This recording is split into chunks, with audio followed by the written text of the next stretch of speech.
बंधु माने मंगलवार दिन करज मुक्तिर सबुठारु बड़ उपाय 5टी लवंग एवं गोटिए सबुज गुजराती एवं गोटिए कर्पूर को जलाई दियंतु। तुरंत ही आपण सबु ऋण करजर माया जालरू बाहरी आसिबे। बंधु माने जो व्यक्ति माने निज जीवन रे ऋण करज को नहीं बहुत चिंतित अछंती, जो मानक मुंड उपरे ऋण करजर भार बढ़ी बढ़ी चलीछि किंबा ऋण करजर समस्या आपणक जीवन रु दूर हेबार नाही धरू नाही, तो सेमाने मंगलवार दिन 5टी लवंग गोटे सबुज गुजराती एवं गोटे कर्पूर एही उपाय निश्चित भावरे पालन करिबा उचित। कारण यह सही उपाय अटे जहाँ तुरंत ही आपणकु ऋण करज समस्या बाहर को आनी पारिबो। अर्थात जो दिन ही आपण एही उपाय करिवे तार 2-3 दिन पर ही आपण एहार चमत्कार आपणक जीवन रे देखिबाकू पाई पारिबे। एपरि स्थान आपणकु धन प्राप्ति हेबो, आपणक निकटकू टंका आसीबो, जहा फल रे धीरे धीरे आपण सबु ऋण करज को सुझिबारे सक्षम होई पारिबे एवं आपणक उपरे जेते बड़ ऋण करजर भार थिले मध्य ताकू सुझिबारे आपण सक्षम होई पारिबे। तो बंधु माने आपण माने जानती मंगलवारटी प्रभु संकट मोचन हनुमान को समर्पित अटे एवं विशेष करी एही 2025 मसीहाटी मंगल को समर्पित अटे, अर्थात हनुमानंकर अटे। कारण मंगलंकर स्वामी हेउछंती हनुमान। तो एपरि परिस्थिति रे जदि आपण 5टी लवंग गोटे सबुज गुजराती एवं गोटे कर्पूरर एही महा उपाय को पालन करूछंती, तो करज तो निश्चित भावरे आपणक उपरु ओल्हेई जिवो, ता सहित आपणक जीवन रे सब किछि मंगल हेबाको लागिबो। अर्थात प्रत्येक क्षेत्ररु आपणक लाभ प्राप्ति हेबो, विभिन्न दिगरु आपणक निकटको धन आसीबो, आपणक जीवन को आसुथिबा समस्त संकट को प्रभु संकट मोचन हनुमान दूर करिदेबे। तो एही उपायटी को जदि आपण करि नेउछंती तो एहा द्वारा प्रभु हनुमान तुरंत ही आपणक उपरे प्रसन्न होई जिवे एवं आपणकर समस्त संकट को मध्य दूर करिदेबे। ताहा धनजनित समस्या हेउ, ऋण करज जनित समस्या हेउ किंबा आपणक परिवार रे जेकोनोसी प्रकारर समस्या थाउ, सब समस्या को दूर करिदेबे। बंधु माने आम जीवन रे बेले बेले एमिति किछि समय चली आसे, एमिति किछि परिस्थिति चली आसे जो समय आमे न चाहिथिले मध्य ऋण करज नेबाको बाध्य होइथाउ एवं परे पुणी एमिति होइथाय जे सेही ऋण करज को सुझिबाको मध्य आमे सक्षम होई पारु नथाउ।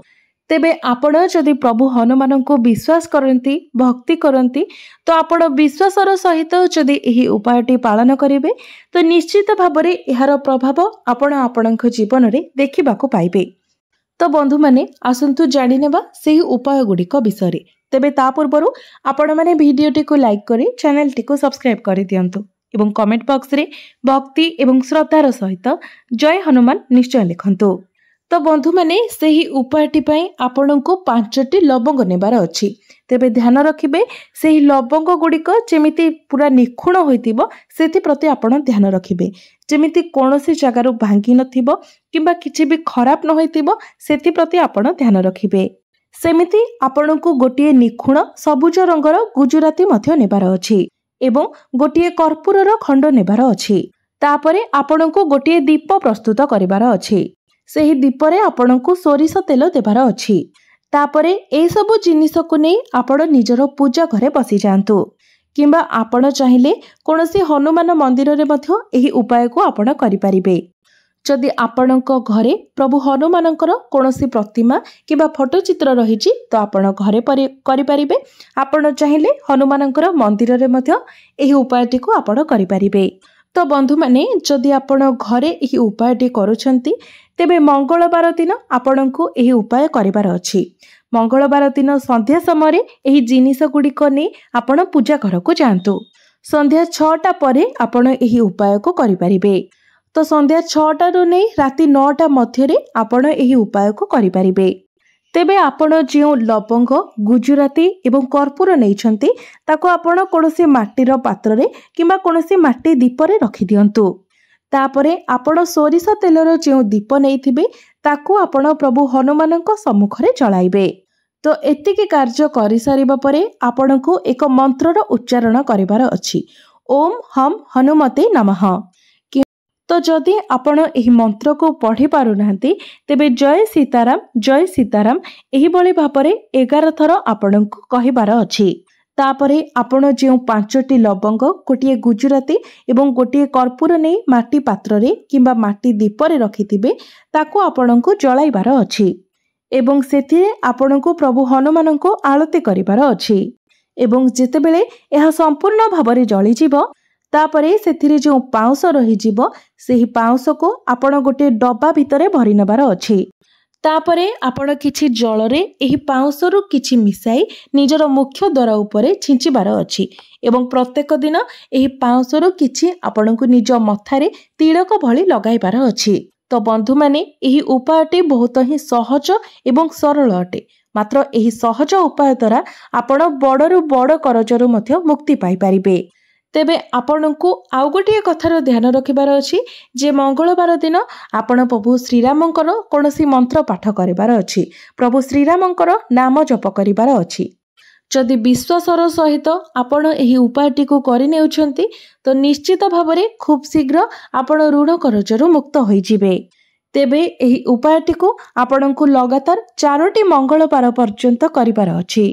तेबे जो 4टी मंगलवार रहिबो सेथि ता भितरे जेमिति आपण गैप न रखंती, अर्थात एही सप्ताह रे जो मंगलवार ता पर सप्ताह रे आपणको मंगलवार दिन करिबार अछि, ता पर सप्ताह रे पुनी ता पर सप्ताह रे लगातार आपणको 4टी मंगलवार पर्यंत एही उपायटी को करिबार अछि।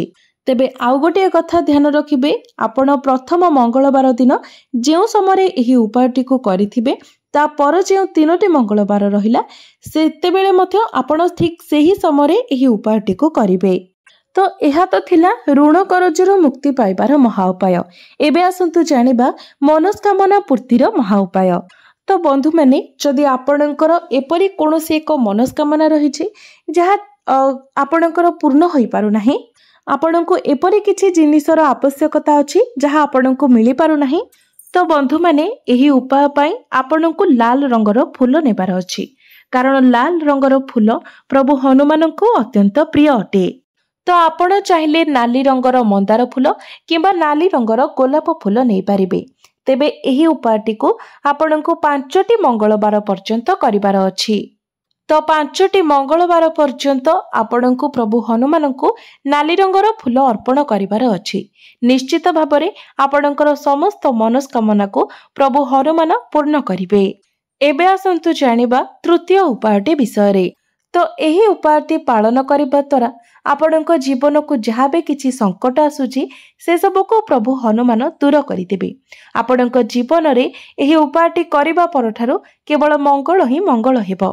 तो सेथिपाई आपणको गोटे चौमुखी दीप नेबार अछि एवं प्रत्येक मंगलवार दिन आपण प्रभु हनुमानक निकटरे किंबा हनुमान मंदिर रे प्रभु हनुमानक सम्मुखरे आपणको सेही चौमुखी दीप को जालिबार अछि, जहा फଳରେ चतुर्दिगरु आसुथिबा संकट आपणको जीवनरु दूर होई जिवो। तो दीपरे आपण सोरिष तेल किंबा चमेली तेलर व्यवहार करि परिबे। तो एही उपायटी को आपणको संध्या समय करिबार अछि एवं जेतेबेले आपण दीप जालुछंती सेतेबेले 108 थर आपण जय सीताराम कुहंतु। तो एही उपायटी को आपणको 5टी मंगलवार पर्यंत करिबार अछि एवं आपण निजे ही देखि परिबे आपणको जीवन रे केउ भली परिवर्तन हेउछि। तेबे बंधु माने आजिर भिडियो रे म आपणको जे 3टी उपाय विषय कहिली 3टी जाक उपाय बहुत ही सहज एवं सरल अटे। तो जेकोसी व्यक्ति एही उपाय गुडी को करि परिबे। एही उपाय गुडी को जदि आपण संपूर्ण भक्ति एवं विश्वासर सह करंती तो एहार चमत्कारी प्रभाव आपण निज जीवन रे देखिबाकू पाइबे। बंधु माने प्रत्येक जिनिस मूल हेउछि विश्वास एवं श्रद्धा।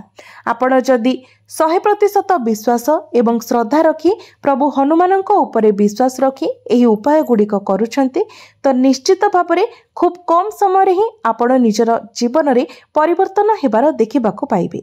तो बंधु माने आपनको जदि मोर एही भिडियोटी भल लागि थाए तो भिडियोटी को लाइक करी चैनल टी को सब्सक्राइब करिदेबे एवं कमेंट बॉक्स रे भक्ति एवं श्रद्धार सहित जय हनुमान निश्चय लिखिबे।